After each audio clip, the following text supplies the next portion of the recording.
Olá, seja muito bem-vindo, seja muito bem-vinda a essa aula sobre buscas na literatura para revisões sistemáticas, com foco no Medline PubMed, mas também vamos falar de outras bases de dados. Eu sou o André Azeredo, eu sou médico epidemiologista e sou consultor na HT Analyze Consultoria, e é uma satisfação estar com vocês aqui. Vamos então dar início ao nosso conteúdo de hoje.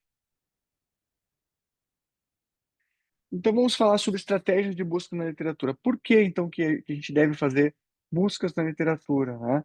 Bom, por que a gente deve ter estratégias de busca, né, para navegar na literatura? O que acontece? A gente chega no PubMed e a gente digita, vamos chamar assim de busca ingênua. Numa busca ingênua, a gente digita um termo lá de busca que a gente acha que vai ser apropriado. Olha, vão vir alguns artigos, mas a gente não vai ter confiança em se a gente está de fato captando os estudos relevantes para a nossa questão de pesquisa, os estudos que vão realmente responder a nossa dúvida, tá? Porque a gente não fez uma pergunta e uma estratégia de navegação de forma profissional. Ou seja, a gente fica à mercê do algoritmo de busca do PubMed, tá? Então, vale a pena a gente ter uma estratégia de busca para a gente ter um método de navegação profissional na literatura. Além disso, ter uma estratégia de busca torna a nossa busca transparente e reprodutível, para a gente se comunicar com outros pesquisadores, para que a busca possa ser replicada em outros computadores, para que a gente possa atualizar depois, e até mesmo para fazer uma revisão sistemática e meta-análise para publicação. Como a busca é reprodutível, a gente pode atualizar de forma sistemática, ou seja, eu reviso todos os artigos relevantes até a data de hoje, daqui a 6 meses, 1 ano, 2 anos, eu repito a mesma busca e eu consigo ver só o que saiu de novo, porque os estudos antigos eu tenho confiança que eu já peguei eles. Além disso, uma busca profissional, ela permite a gente ter uma estratégia sensibilizada, ou seja, a gente maximiza a probabilidade de incluir todos os estudos relevantes para aquela nossa questão de pesquisa. E onde que a gente encontra os artigos para essa navegação profissional na literatura? Bom, principalmente nas bases de dados eletrônicas que fazem a indexação de artigos científicos e de periódicos científicos. Aqui eu botei as principais, né? Então, o principal de todas, disparado, é o Medline. Medline, o nome da base é Medline, a ferramenta de busca é o PubMed, o site é o PubMed. Também tem a base de dados Embase, que também é o site Embase, da empresa Embase, mas tudo o nome, tudo chamado Embase. Mas a base de dados também se chama Embase. Tem a base de dados Central, da Cochrane Collaboration. E tem outras bases de dados que eu diria que são menores ou podem ser úteis para questões específicas, mas são secundárias, tá? Além disso, além de procurar de forma estruturada e profissional nas bases eletrônicas, a gente pode pesquisar a lista de referência dos estudos publicados. Pode também pesquisar no site clinicaltrials.gov estudos que tenham sido registrados e que estão em andamento. Não estão publicados ainda, mas os autores já avisaram que o estudo está sendo produzido. Então, vamos começar falando agora sobre o que é o PubMed, né? O PubMed vocês devem estar familiarizados. O PubMed é esse site aqui, né? Então, o que é o PubMed? O PubMed é um site de buscas com uma ferramenta de buscas que busca em algumas bases de dados de artigos que é desenvolvido e mantido pela Biblioteca Nacional de Saúde dos Estados Unidos. Ou seja, é financiado pelo governo dos Estados Unidos. Por isso que ele é grátis. Ele é grátis para o mundo porque alguém paga, né? E a gente tem aqui até ali em cima do site, vocês podem ver que tem um aviso ali que ele é um site oficial do governo americano, tá? E a gente tem no PubMed esse buscador principal aqui, como se fosse o Google, que a gente pode usar para uma busca do dia a dia, mas que não é aconselhável para a gente conseguir fazer uma busca profissional estruturada. Nesse caso, a gente aconselha usar a estrutura avançada. Tem esse botãozinho aqui, esse link aqui embaixo, né, do buscador, tem o Advanced. É aqui que vocês montam uma estratégia de busca profissional. Vocês montam, na verdade, offline, vocês montam num documento de texto e depois vocês levam a busca para cá, tá? Depois a gente volta para cá. Então, o PubMed é essa ferramenta de busca.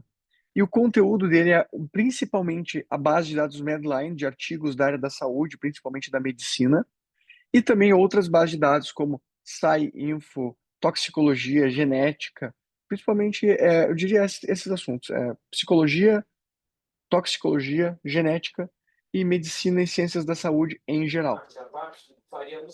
Então, e o que é o Medline? O Medline, ele é a base de dados.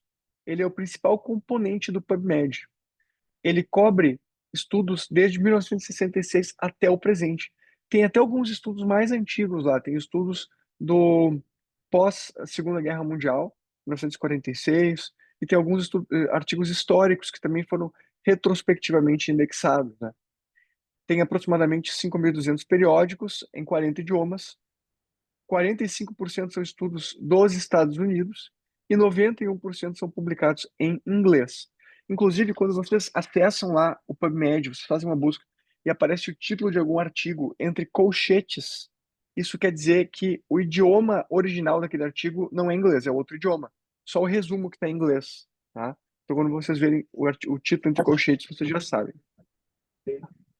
E o que é o Embase? O Embase é uma base de dados privada, tá? A assinatura dele costuma ser institucional, porque ela é cara. Custa uns US$ 16.000 por ano a assinatura do Embase. Então, também vocês podem assinar o Embase para uso temporário. Se você precisa assinar o Embase só por uma semana, se não me engano, pode assinar por US$ 400 para usar ele por uns dias, tá? Geralmente, a gente tem acesso ao Embase por bibliotecas que já fazem assinatura institucional. Então, a biblioteca da medicina da PUC tinha, a biblioteca da URGS, Universidade Federal do Rio Grande do Sul, também tem, e várias outras bibliotecas de universidades têm acesso ao Embase, tá? Ele é mais abrangente, ele é mais completo que o PubMed. Inclusive, de uns anos para cá, acho que de 2010, se não me engano, ele encampou o PubMed. Então, dentro do Embase também tem a Medline, a base Medline. Então, teoricamente, ahn, se você busca só a base de dados Embase, a base de dados Embase em si tem 30 a 50% de sobreposição com a base de dados Medline. Agora, se você usa a ferramenta Embase expandido para buscar Medline, aí você consegue pegar todo o Medline, tá? Aqui é um exemplo, né? Quando você busca separadamente na base de dados Embase e na base de dados Medline, existe uma sobreposição em periódicos que estão indexados nas duas bases de dados. Porém, o Embase tem a opção de expandir e pesquisar também a Medline toda dentro do Embase, tá? Esse é um artigo que indica que pesquisar só na base de dados PubMed é insuficiente para fazer uma revisão no padrão Cochrane, que é o melhor padrão que a gente pode ter de qualidade.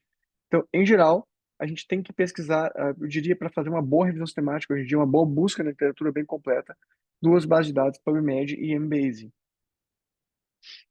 Então, essas duas bases de dados são consideradas complementares. Se vocês querem publicar uma revisão sistemática e não usar a informação no dia a dia, é recomendável pesquisar no mínimo essas duas bases para que a revisão tenha maior credibilidade. Existe um viés de idioma, né? Como vocês viram, a maioria dos estudos está em inglês. E eu queria que vocês estivessem conscientes que se sabe, esse é um estudo que mediu isso, se sabe que quando um estudo ele dá positivo para sua hipótese conceitual, ou seja, quando os autores conseguem provar o que eles queriam provar, em geral, o estudo consegue ser mais facilmente publicado num periódico maior em inglês. E quando o estudo dá negativo, não conseguiu provar o que o autor queria, esse estudo ou não é publicado, ou é publicado em periódicos menos nobres. E esses menos nobres geralmente são as revistas locais, no idioma original do autor, né? Aqui é um exemplo mostrando que o que predizia, né, o único fator preditor nesse estudo aqui, das características do estudo, que favorecia publicar ele em inglês ou no idioma original dos autores, que era alemão, era se o resultado era ou não era estatisticamente significativo, né? Se o resultado principal do trabalho. Então, se o estudo ele era estatisticamente significativo para a hipótese conceitual, era mais fácil publicar ele num periódico grande em inglês. Se o estudo era negativo para sua hipótese conceitual, então os autores mais provavelmente acabavam publicando em alemão, nesse caso, na língua original, tá? Vamos falar agora sobre montar essa estratégia de busca na literatura. Bom, qual o problema que vocês vão ter, né, ao não montar uma estratégia de busca? Vocês vão estar à mercê do algoritmo do PubMed. E olha que interessante uma coisa que eu queria mostrar para vocês. Ah, Quando a gente faz uma busca no PubMed, vamos colocar aqui, por exemplo, vamos colocar o termo insuficiência cardíaca, heart failure, que é insuficiência cardíaca, tá? Eu fiz essa busca aqui, tá? Mas na verdade, ele expandiu, ele montou uma estratégia de busca em cima desse meu termo aqui. Ele tem uma, ele expandiu, ele usou os termos separados também. Deixa eu até ver se ele mostra aqui. Aqui, ó, details. Eu fui pro avançado. Eu escrevi lá só heart failure. Mas olha o que que ele fez automaticamente, porque isso que é o algoritmo de busca dele. Sem eu ter feito nenhum esforço, o PubMed montou uma estratégia de busca. Ele falou assim: bom, ele primeiro pesquisou se existe o termo mesh heart failure. O termo mesh é um termo indexador que funciona como um carimbo virtual, que indica que aquele artigo é daquele assunto, mesmo que o artigo em si nem use aquele termo. Então, aqui, ao usar o mesh term de heart failure, eu vou estar pegando artigos que são desse assunto, mesmo que especificamente essas duas palavras não estejam presentes no artigo, tá? Porque ele ganhou o carimbo virtual. Além disso, o PubMed expandiu aqui para or, e ele botou separado, pesquisou heart and failure no mesmo resumo, né, no mesmo abstract, heart and failure. E também, finalmente, aquilo que eu queria pesquisar, heart failure. Então, eu queria pesquisar só isso aqui, heart failure, all fields, né, em todos os campos de registro aqui da indexação, mas ele acabou adicionando outros elementos para a busca, né? Então, não é a busca ingênua que a gente faz, ela está à mercê desse algoritmo de busca aqui, que é geralmente até boa, mas ela não é suficiente, né, para a gente fazer uma busca profissional na literatura. Então, o que a gente tem que fazer? Bom, em primeiro lugar, a gente tem que saber o que que a gente está buscando. Então, a gente tem que montar uma pergunta de pesquisa estruturada, seguindo o acrônimo PICOT, né? Que é o P de paciente ou problema, o I de intervenção, o C de comparador, o O de outcome, que é desfecho, e o T de tipo de estudo. E, em seguida, a gente tem que fazer uma seleção de termos para alguns dos elementos da questão de pesquisa que vão ser a base para a nossa estratégia de busca. E essa coleção de termos é uma coleção de palavras sinônimas, né? Eu estou chamando aqui montar a coleção de palavras. Ela é formada por dois tipos de palavras: descritores controlados, que são os termos indexadores, como os mesh terms, que são usados no PubMed, por exemplo, e na Bireme são os termos DEX, que são os descritores em saúde, e no Embase são os termos M3, todos têm a mesma função, tá?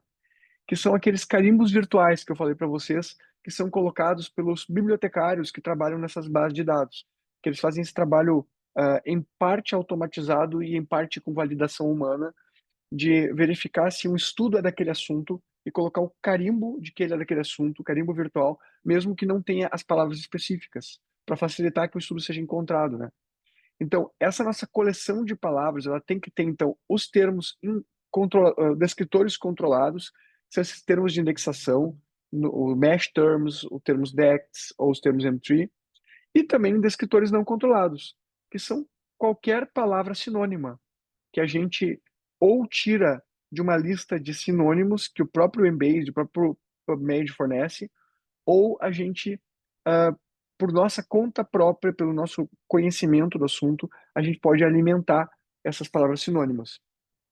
E a gente vai juntar essas palavras da nossa coleção de palavras com os operadores booleanos, que são os termos de programação, o AND, o OR e também tem o termo NOT.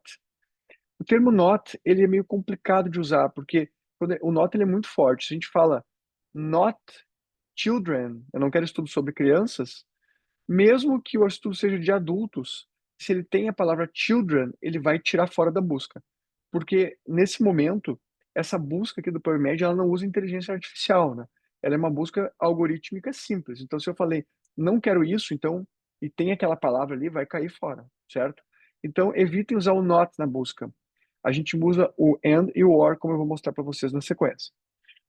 E de todos esses elementos da questão de pesquisa, quais que a gente usa geralmente para montar uma estratégia de busca quando a gente quer saber estudos sobre uma determinada intervenção, sobre intervenções terapêuticas, tá? Geralmente a gente usa os termos para paciente ou problema de saúde, os termos para intervenção e pode ou não usar um filtro validado para tipo de estudo, tá?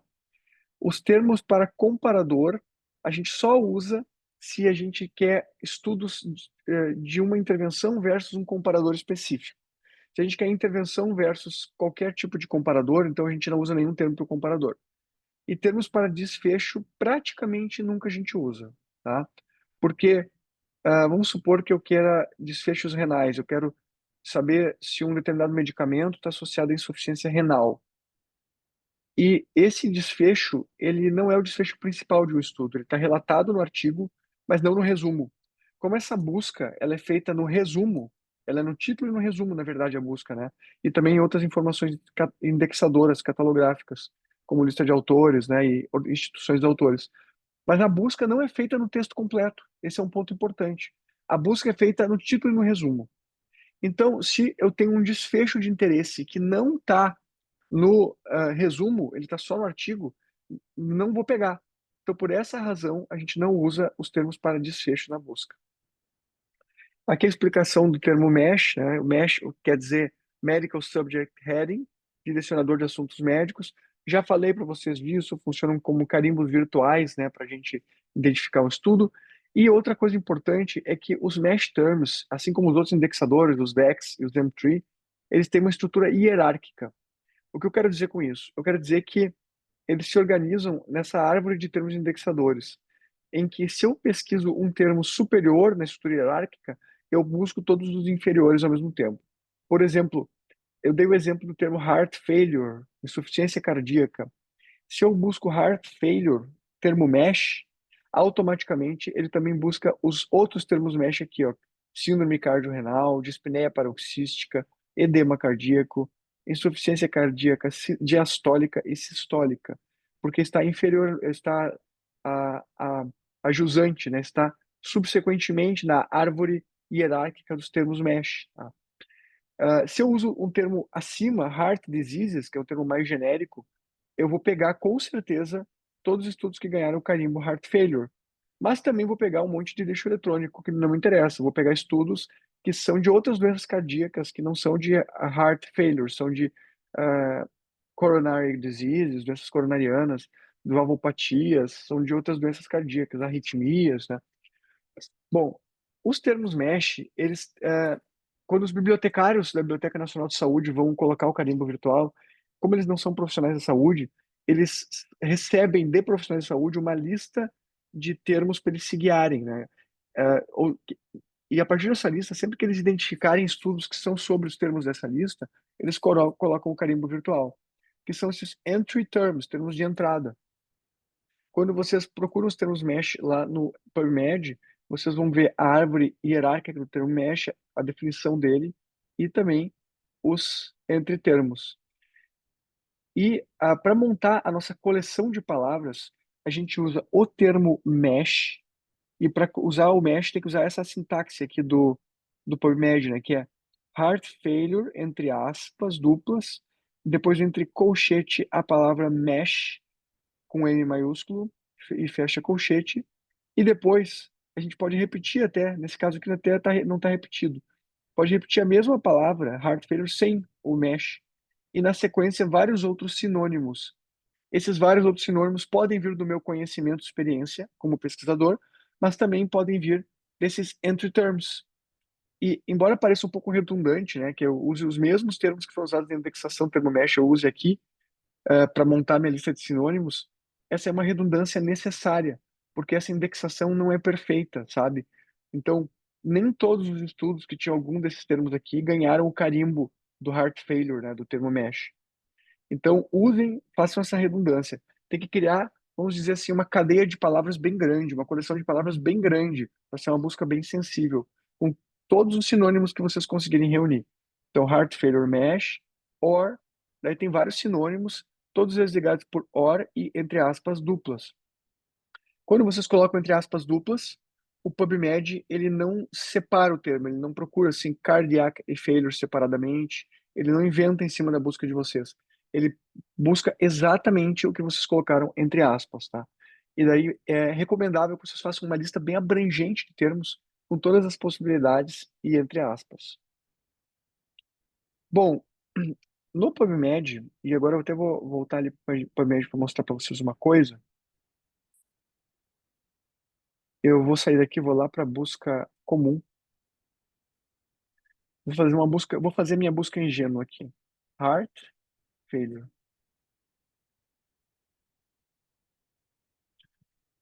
E vou rodar a busca. Quando eu faço essa busca aqui, eu sou apresentado a uma lista de artigos. Ele me disse que tem 339 mil resultados e eles são estudos sobre essa questão de pesquisa. Mas vamos supor que eu quero especificamente estudos clínicos randomizados, controlados, de insuficiência cardíaca. Como é que eu poderia fazer? Um caminho que o PubMed ele já dá pré-pronto, aqui na parte esquerda da tela, ó, tem My Custom Filters, tem aqui alguns filtros. Eu diria assim, ó, eu estou apresentando para vocês para dizer que, na verdade, esses filtros são ruins e não devem ser usados, exceto o filtro para ano de publicação. O único filtro que dá para usar aqui, eu diria assim, é idioma talvez também dê, mas o filtro assim, o único que dá para usar assim bem de forma bem confiável é o ano de publicação, tá? Se vocês querem estudos do último um ano, dos últimos 5 anos ou um intervalo de tempo definido. Agora, aqui para baixo, ó, tem uma lista de tipos de artigo. E se eu começar a marcar aqui, ó, clinical trial, que aí seriam os estudos randomizados, ó, ele já reduziu para 20 mil, ó, ele filtrou para 20 mil. E eu posso ver a lista de filtros completos. Eu vou ver que tem aqui, ó. Vamos ver se tem algum outro termo que poderia ser de clinical trial. Ó, tem vários, ó. Clinical trial protocol, tem fase um, fase 2, clinical trial fase 3, que são geralmente estudos randomizados, clinical trial veterinário, estudos comparativos, controlled clinical trial, esse aqui também se aplica. Vamos ver se tem algum outro termo para randomizado aqui. Não estou achando. Ah, tem aqui, ó. Randomized Control Trial na veterinária e Randomized Control Trial. Se eu aplicar todos esses estudos que podem se aplicar para estudos randomizados controlados, eu vou filtrar. Não mudou muito aqui. Ele me disse que está resultando em 20 mil resultados. Mas esse filtro, a mensagem que eu estou trazendo para vocês agora, embora eu esteja demonstrando ele, é que ele não é bom o suficiente, tá?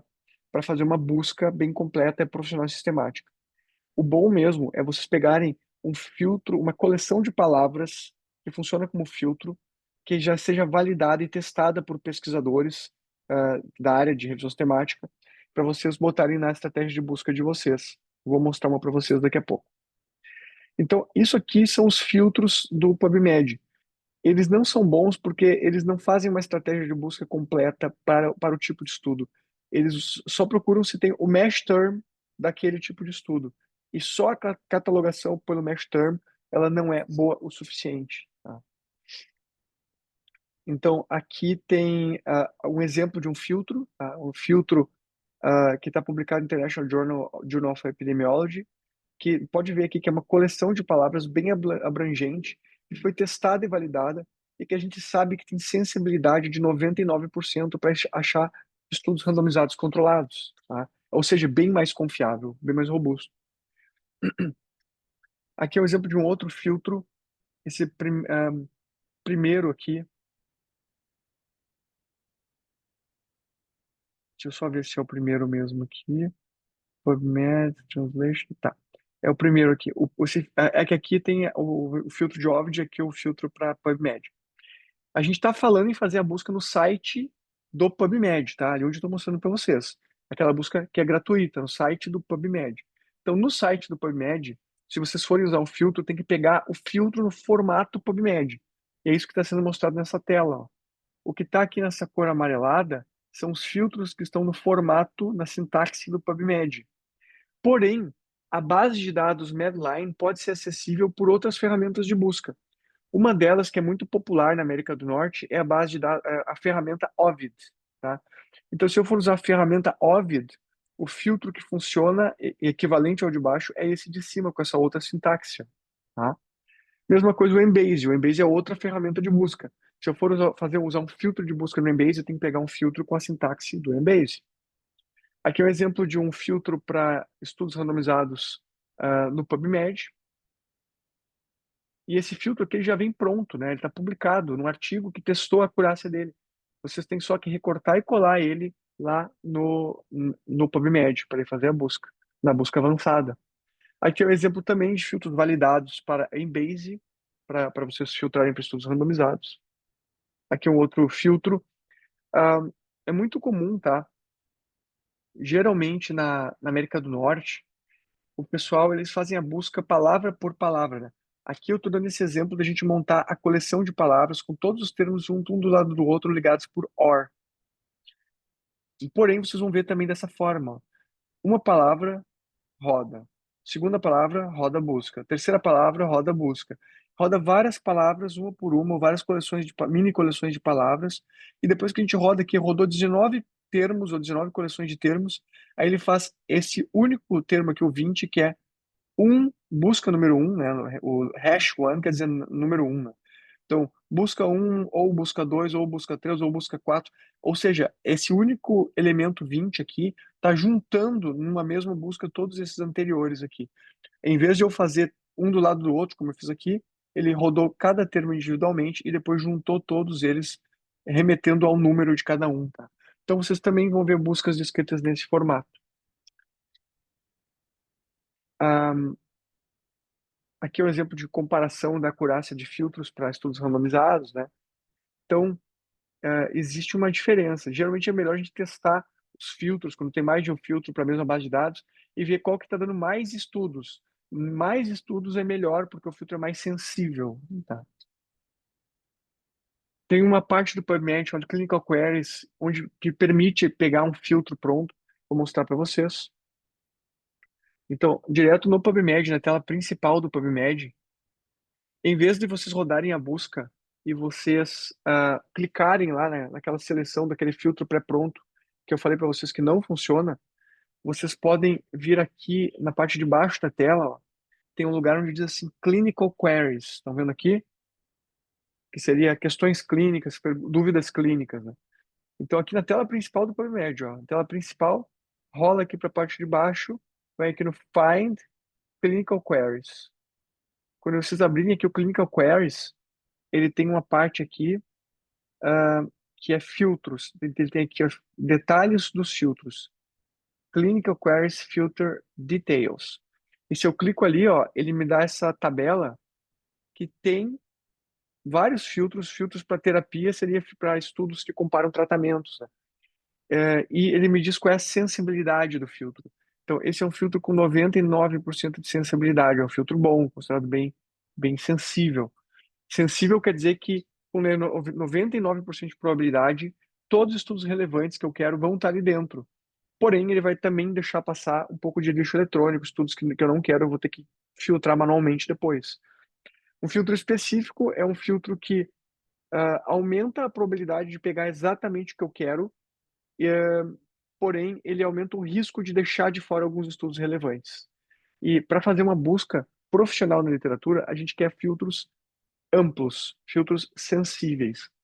E aqui já está a sintaxe desse filtro do Clinical Queries. É só copiar e colar lá no próprio buscador do PubMed. É uma pena que ele não tenha isso automatizado. A gente tem que vir até aqui e fazer manualmente, copiar e colar essa coleção de palavras, né? Aqui é um exemplo de uma estratégia de busca. Ó. Qual é o efeito da estimulação elétrica funcional sobre o consumo de oxigênio na capacidade funcional e força muscular em pacientes com insuficiência cardíaca?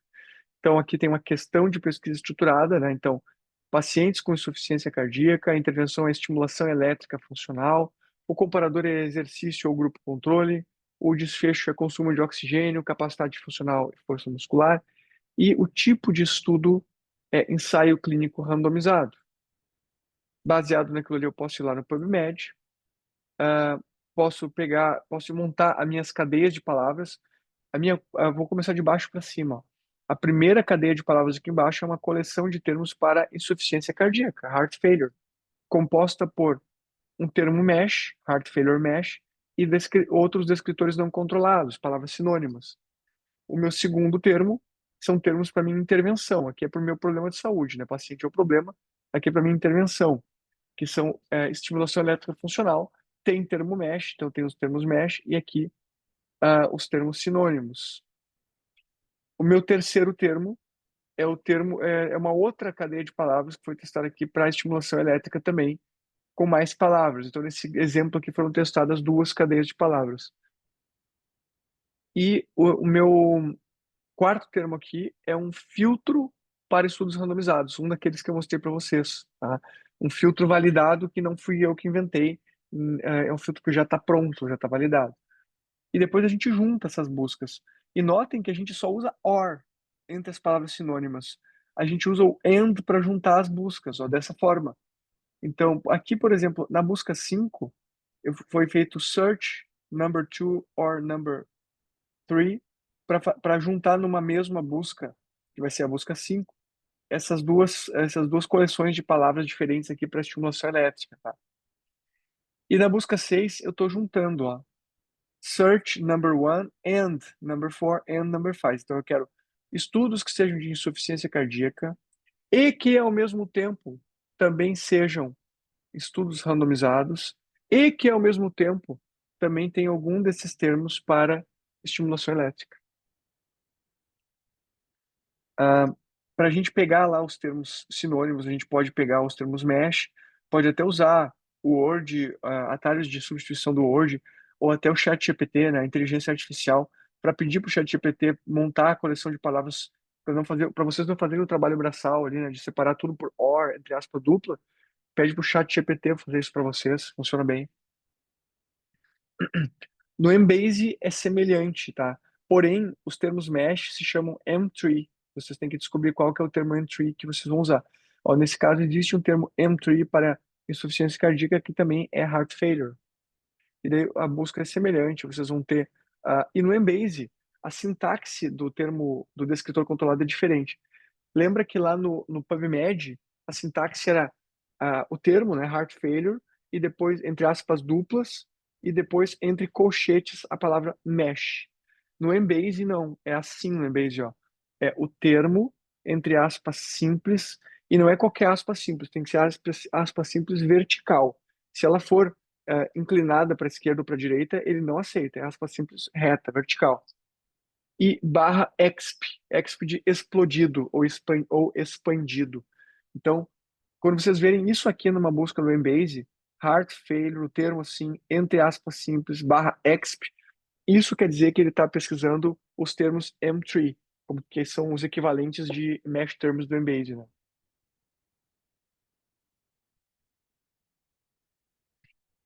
Aqui é um outro local para buscar artigo também, que é o site associado à biblioteca Cochrane, que é a Cochrane Wiley, tá? Se vocês procurarem no Google Cochrane Wiley, né, vocês vão encontrar. Aqui está faltando o nome. Eu até vou procurar para vocês verem aqui como é que é. Não ficarem só na curiosidade. Vou procurar direto na minha barra de busca aqui. Cochrane Wiley, né? Escreve Wiley, Cochrane Wiley. Aí eu vou rodar essa busca aqui no Google. E é o primeiro link aqui, ó. Cochrane Library, Cochrane Reviews. Eu já vou direto aqui para busca avançada, ó. E o interessante aqui da busca avançada, tem duas coisas importantes que vocês têm que saber sobre esse site aqui da Biblioteca Cochrane. Ele faz busca gratuita também, tá? Mas o artigo em si não é gratuito. Depois vocês vão ter que dar um jeito de chegar, obter o artigo. Então, tem duas coisas importantes. A primeira é que ele usa a mesma sintaxe do PubMed para tudo. Inclusive, ele usa exatamente os mesmos termos mesh. Se vocês trouxerem os termos mesh, a busca do PubMed para cá vai funcionar, tá? E a segunda coisa que vocês têm que saber é que é uma base de dados só de estudos randomizados. Então, se vocês querem estudos que não são randomizados, então essa base não é para isso. Ela vai, o que que ela acha, né? Se eu procurar aqui, ó, eu procurar heart failure, vou fazer uma busca simples também, não vou fazer uma busca avançada, a gente não tem tempo suficiente nesse momento. Então eu vou rodar a busca de heart failure. E olha só como funciona. Depois que eu rodo a minha busca aqui no Cochrane Wiley, no Cochrane Library pela Cochrane Wiley, ele já me traz aqui essas abas, ó, os resultados separados por tipo de estudo, porque é uma base de dados menor e ela tem uma indexação mais confiável. Então, o que ele diz aqui geralmente está certo.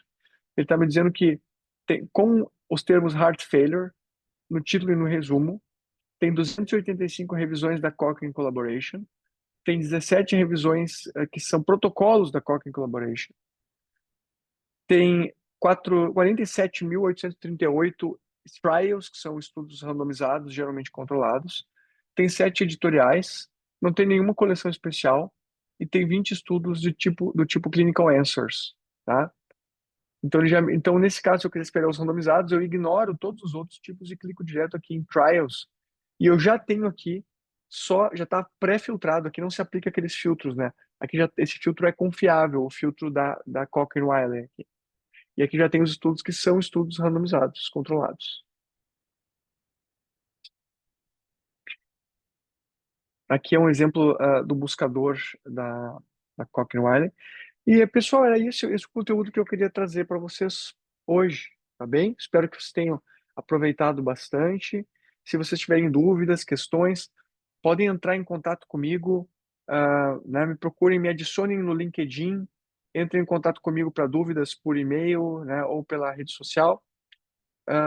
E espero que a gente tenha uma próxima oportunidade de conviver, de aprender juntos, tá bem? Júlia, agora a gente pode parar de gravar. Certo.